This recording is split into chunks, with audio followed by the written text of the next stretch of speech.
I made a video a while back about making a hemp twine square knot ring, and someone asked if I could show the beginning and the end of the ring, and I said sure.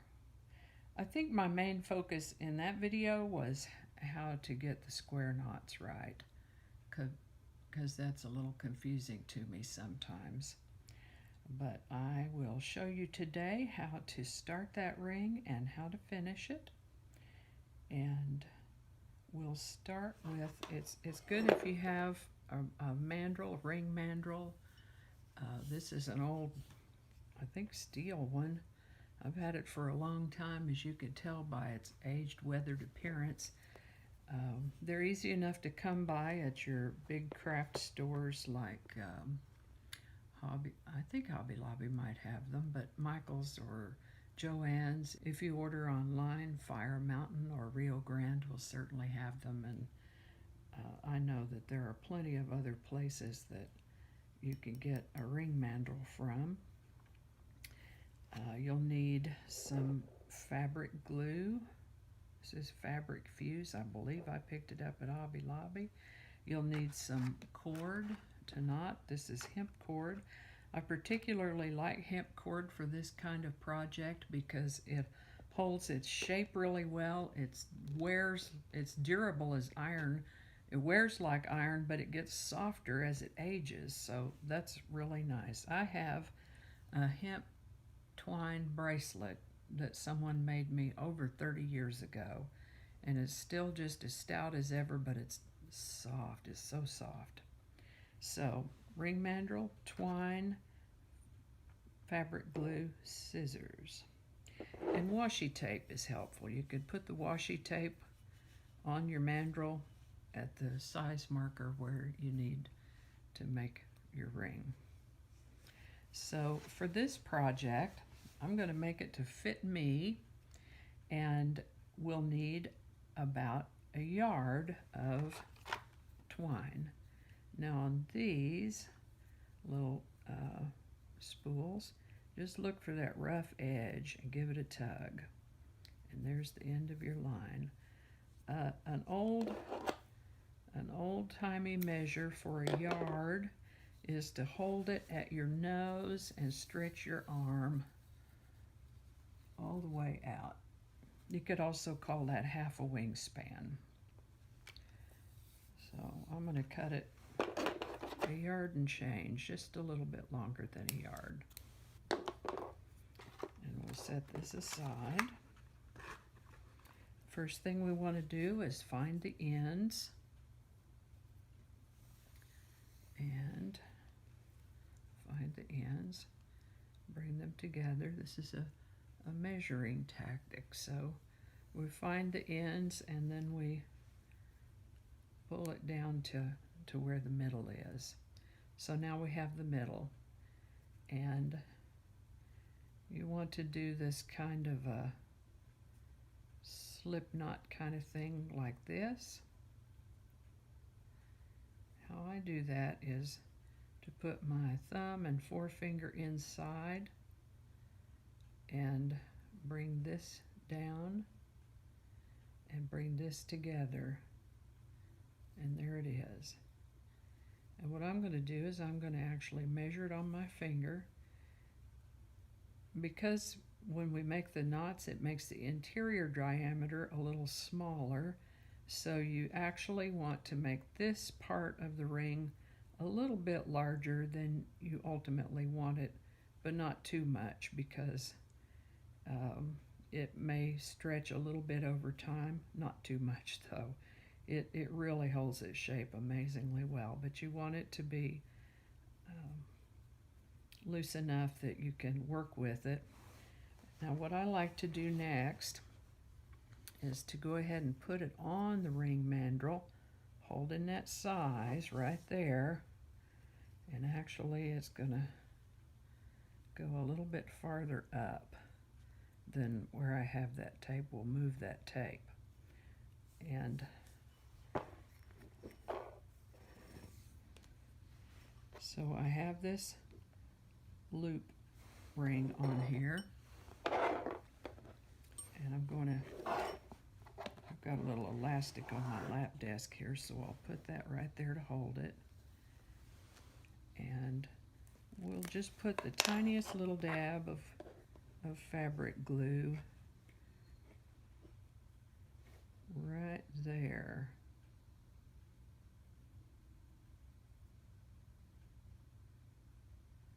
Tiniest little dab to hold that in place, because otherwise it's slippery and it goes around here and there and becomes really difficult to hold when you're trying to get those first couple of knots started.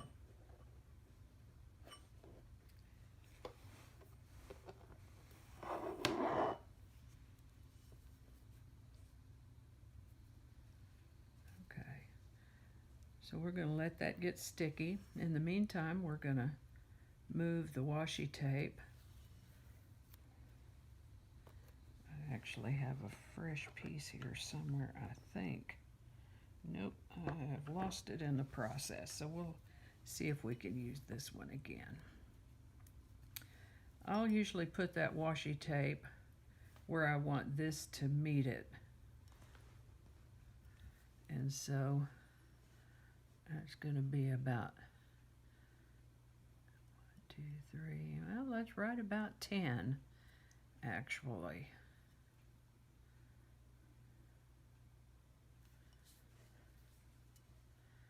That's not as big as I ultimately want it. I mean, I want it not that big when I'm done, but I need it to come to there right now. Right to there. So we're gonna let that glue firm up a little bit so it will hold for us while we continue on with our project. Okay, I think that's going to be dry enough to hold, so we can pull this off. And see, there's the loop. We're going to work back this way around the ring.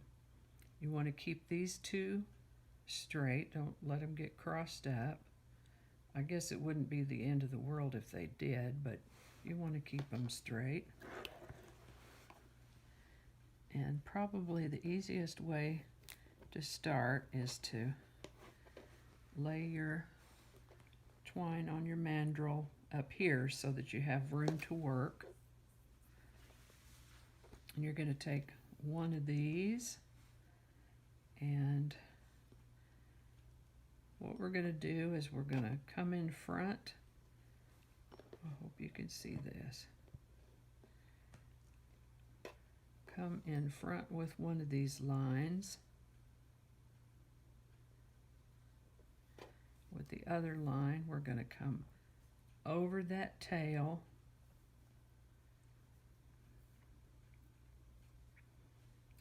Over the tail, under the work. It's a little tricky. Getting started is the hardest part, as with so many things in life. So this one goes over. We're gonna, with this one here, we're gonna go over the tail, under the work, and through the loop.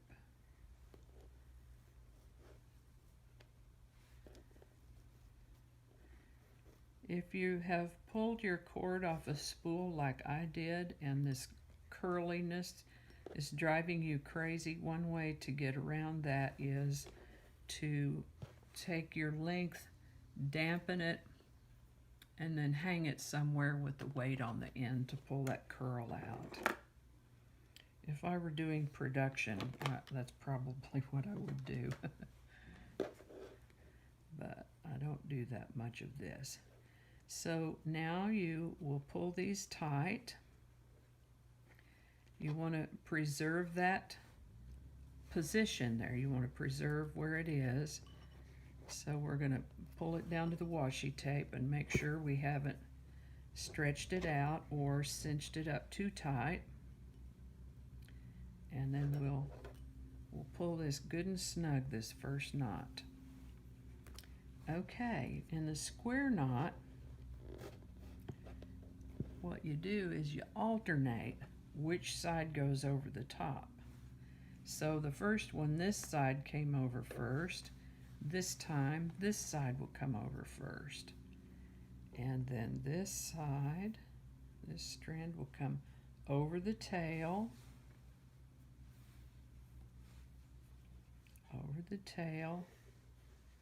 and under the work and through the loop.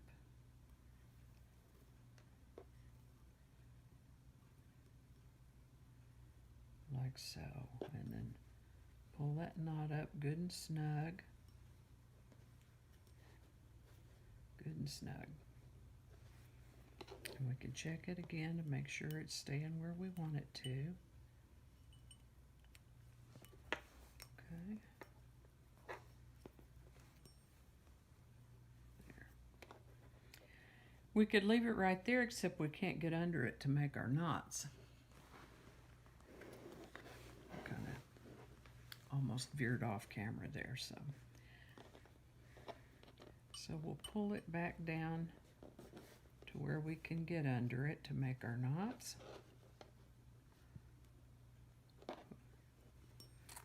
And again, we alternate which side goes over first. This side goes over first, like so. This one goes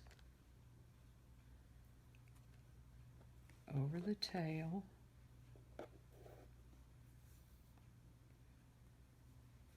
and under the work.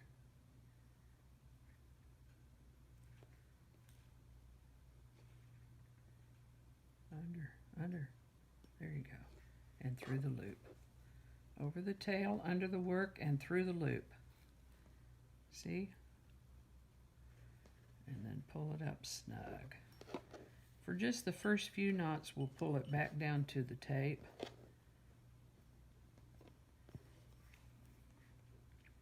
Cinch it up good. Good, okay. Now let's see if I can work this on my finger now. Okay.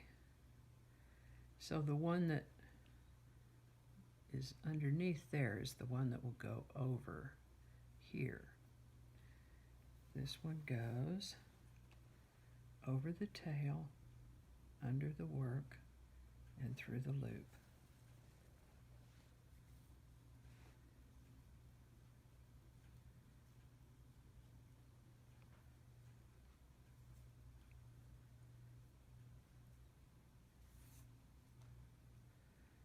Now this one goes first.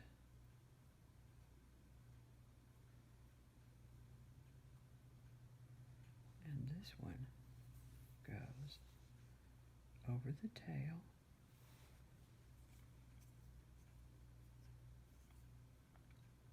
under the work, and through the loop.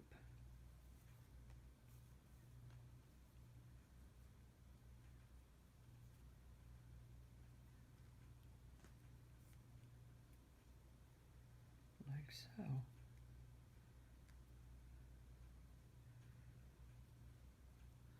We'll just continue this on fast forward. It doesn't take very long at all, really.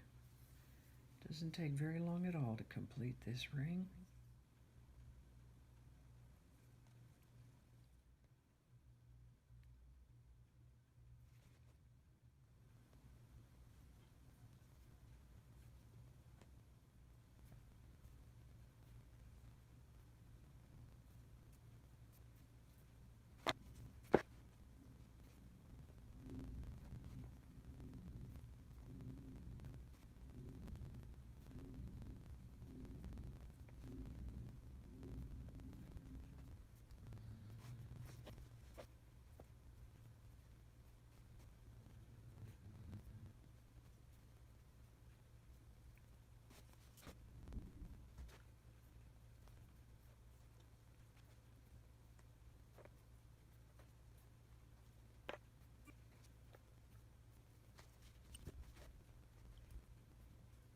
We're almost done. One, maybe two more knots.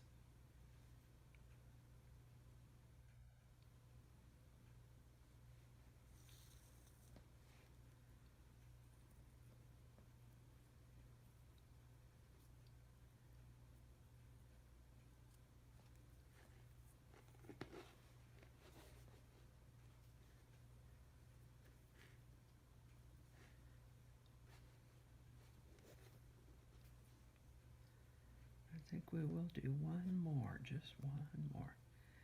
And what we'll do here is we'll get it started.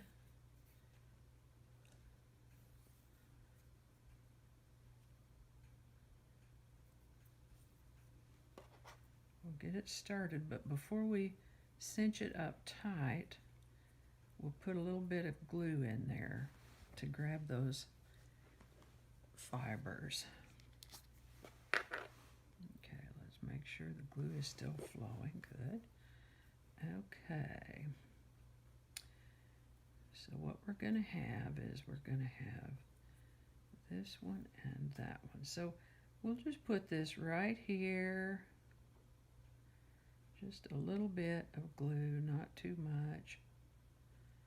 This glue here is nice because it flows well, but it's sticky enough to hold. And then under here, we'll come right under here. We want to get under where those strands are coming across.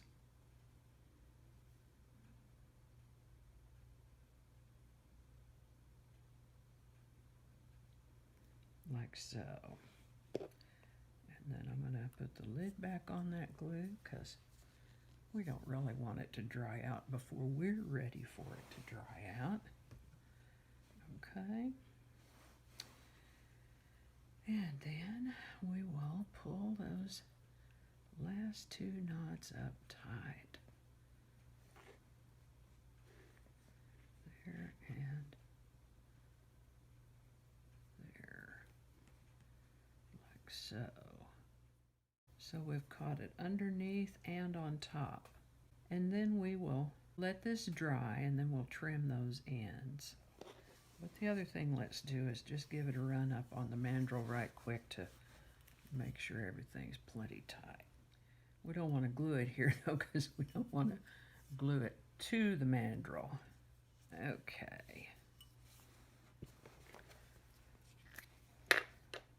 And we're going to wait to trim these until after that glue is dry.